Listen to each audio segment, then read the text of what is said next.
Hello everyone, good morning. আমি শ্রাবন্তী আর আমার সাথে রয়েছো তোমরা সবাই। তো তোমাদের সবাইকে অনেক অনেক ভালোবাসা আমার তরফ থেকে আমার মিনি ব্লগের জন্য। এখন সময় সকাল 5:20 আর এদিকে ওয়েদার দেখতে পাচ্ছ, যদিও বা ক্যামেরাতে খুব একটা বোঝা যাচ্ছে না, কিন্তু মেঘলা মেঘলা ওয়েদার ছিল আজ।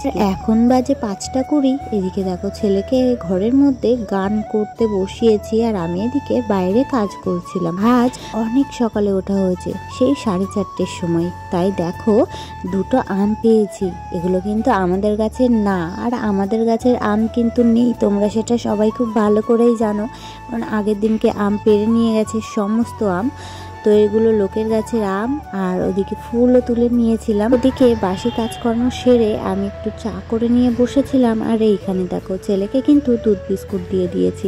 ওর গান শেষ, তো ও এখন দুধ বিস্কুট খাচ্ছে ফোন দেখে দেখে। এরপরে ও কিন্তু পড়তে বসবে। আমরা কিন্তু এত সকালে উঠি না, তবে ব্যাপারটা হয়েছে আজকে 3টের সময় ছেলেটার ঘুম ভেঙে গেছে, ও জল খাবে। ঠিক আছে, ও আমাকে ডাকলো, মা আমি জল খাবো।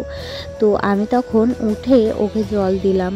ও জল খেলো, তারপরে বলে মা আমার ঘুম আসছে না, বকবক করছে, এটা ওটা বলছে, ওর ঘুমই আর আসছে না। পর না পেরে ওকে বাইরে নিয়ে আসলাম যে হিসু কর, তারপরে গিয়ে আবার শুবি। তো ইস্যু করে আবার ঘরে গিয়ে শুলো, তবুও ওর আর ঘুম আসে না। আর যেহেতু ওর ঘুম আসছে না, সেহেতু আমাদেরও ঘুম আসছে না। তারপর যেহেতু ঘুম আসছিল না, তো অনেকক্ষণ শুয়ে এদিক ওদিক করার পর, গল্প গুজব করার পর 4:30 বাজে, তখন ঠিক বেরিয়েছি বাইরে। তো বাইরে বেরিয়ে কাজকর্ম করছি, আর সেখান থেকেই আমার ছেলেও জাগা, আমিও জাগা, এমনকি তোমাদের দাদা ভাইও জাগা। তো আজকে কিন্তু আমরা অনেক সকাল সকাল উঠে গেছি। এত সকালে আমরা উঠেই না বলতে। ওদিকে আমার কিন্তু সমস্ত কাজকর্ম হয়ে গেছে এবং স্নান করে পুজো দিতে যাচ্ছি, তাই জন্যই ফুলটা নিয়ে যাচ্ছি। আসলে আজ যেহেতু অনেক সকাল সকাল ওঠা হয়েছে, তাই গাছের ফুলও কিন্তু অনেক পেয়েছি এবং সকাল সকাল আমার কিন্তু সমস্ত কাজ হয়ে গেছে।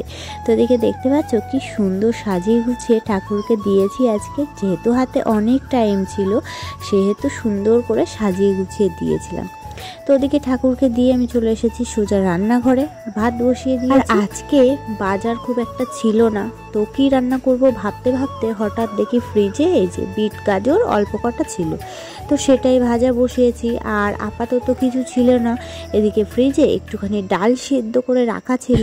আমরা যেহেতু 2 দিন পরেই যাব বাপের বাড়িতে, তাই জন্যই খুব একটা বাজারঘাট করছি না, কারণ বাজারঘাট করলে কী হবে, বাড়ি থেকে যাবে আর সেগুলো না নষ্ট হয়ে যাবে। তো তাই জন্যই বাড়িতে যা ছিল আজকে কুড়িয়ে কাড়িয়ে মোটামুটি চলছে আর কি। তো এদিকে বিট আর গাজর ভাজা করে নিয়েছি, নামিয়ে নিচ্ছি। আর ওদিকে ফ্রিজে অল্প একটু ডাল সিদ্ধ করা ছিল, তো ওটা দিয়ে সকালের মোটামুটি চলে যাবে, ডাল সিদ্ধ আর বিট গাজর ভাজা। পর দেখি কোনো মাছ টাছ নেওয়া যায় কিনা, দুপুরের জন্য তো কিছু রান্না করতে হবে। আর আজকে দিনটা ছিল শনিবার, তো শনিবারে এমনিতেও কম মাছ কাঁকড়া আসে, তবে আসে আমাদের এই দিকটায় শনিবারেও মাছ কাঁকড়া আসে। তো দেখা যাক কোনো একটা মাছ নেব বা কিছু করব দুপুরের জন্য, না হলে কি খাবো আর কি। সকালবেলা তো ডাল আর এটা দিয়ে না হয় চলে যাবে। আজ যেহেতু অনেক সকাল সকাল ওঠা হয়েছে, তাই কিন্তু স্নান করার পর একটু ঝিমঝিম লাগছিল আর কি, শরীরটা একটু ঝিমঝিম করছিল, মানে ম্যাচ ম্যাচ করছিল। তো এদিকে দেখো হয়ে গেছে বিট গাজর ভাজা, তাই কড়াটাকে ওইভাবে ঢেকে রাখলাম।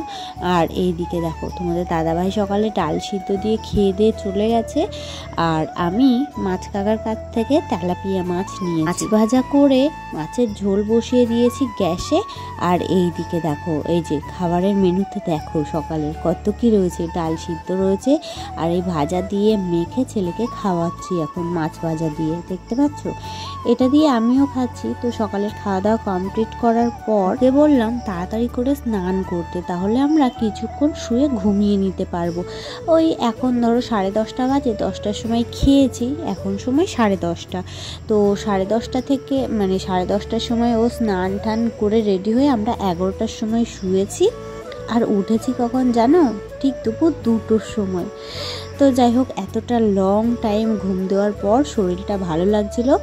এখন সময় হয়ে গেছে 3টে, আর আজকে 3টে থেকেই আর কি গানের ক্লাস ছিল, তো তার জন্যই রেডি হয়েছিলাম। জানো তো আজ আরও একটা কাণ্ড ঘটে গেছে। আসলে আমরা আগে থেকে খেয়াল করিনি, এই যে ও সাইকেলটা নিয়ে আসলো আর আমি সাইকেল চালিয়ে ওকে নিয়ে বেরিয়ে পড়লাম। এই দেখো পিছনের চাকাটা লক্ষ্য করো, তাহলে বুঝতেই পারবে পিছনের চাকাটায় একটুও হাওয়া। আমি না আগে থেকে খেয়াল করিনি, তো আমি ওকে নিয়ে চালিয়ে পুরো বুধুরাটি মোড় পর্যন্ত মানে পৌঁছায়নি, বুধুরাটি মোড়ের একটুখানি আগে পর্যন্ত গেছি। আমার আর মানে ক্ষমতা হচ্ছে না যে ওকে নিয়ে চালায়, মানে এত পরিমাণে কষ্ট হচ্ছে, প্লাস দমেরও কষ্ট হচ্ছে। এতটাই কষ্ট হচ্ছে যে ওকে বললাম, বাবা তুই নাম তো একটুখানি।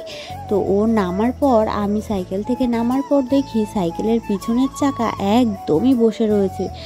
আর সাইকেলটা চালানোর সময়ও না কেমন কেমন জানি লাগছিল, তো আমি অতটা বুঝতে পারিনি। তারপরে এই যে এই বাড়িতে আঁকতে আসে ছেলে, তো আজকে তো গানের ক্লাস আগে করাবে, তারপরে আঁকার ক্লাস হবে। তো কি করব, তারপরে এদের বাড়িতে সাইকেলটাকে রেখে আসলাম, রেখে আমরা বুধুরাটি মোড় পর্যন্ত হেঁটে গেলাম, তারপরে ভ্যানে করে গানের ক্লাসে পৌঁছালাম। আর জানো তো অনেক দিন পর আবারও ভ্যানে করে আমি স্কুল পর্যন্ত গেলাম। আসলে আগে তো ভ্যানেই যেতাম, তবে সাইকেল কেনাতে আর ভ্যানে করে যাওয়া হয় না, সাইকেলেই যাই আর কি। তো এই যে ভ্যান থেকে নেমে আমরা দুজনে যাচ্ছি হেঁটে হেঁটে, গানের ক্লাসে পৌঁছে গেছি। এখন গান হবে, এরপরে গান থেকে বেরিয়ে তারপর আমরা যাব ড্রয়িং ক্লাসে। আমরা যখন আমাদের গানের ক্লাস শেষ করে ড্রয়িং ক্লাসে আসবো, ঠিক সেই সময় তোমাদের দাদাভাইও বাড়ি আসছিল। তো তোমাদের দাদাভাই আমাদেরকে নিয়ে এসেছে, আসার সময় আর ভ্যানে আসতে হয়নি, বাইকে করেই চলে এসেছি। ড্রয়িং ক্লাসে এসে ওকে বসিয়ে দিয়ে তারপর আমি সাইকেল নিয়ে গেছিলাম গ্যারেজে, মানে দোকানে আর কি, ঠিক করার দোকানে। তো সেখানে গেলাম, তো ওই দাদা বললো যে কিছু হয়নি, লিক টিক কিচ্ছু হয়নি, জাস্ট হাওয়া দিতে হবে। আর ওই যে হাওয়া দেয় যে পিনটা দিয়ে না, সেটাই একটু প্রবলেম ছিল। তো ওই দাদাই ঠিক করে দিল, ঠিক করে দেওয়ার পর আমরা দুজনে ড্রয়িং ক্লাস শেষ করে দুজনে সাইকেলে করে বাড়িতে ফিরলাম। নানান রকম তাল নিয়ে আজকে সারাটা দিন কাটলো আর কি।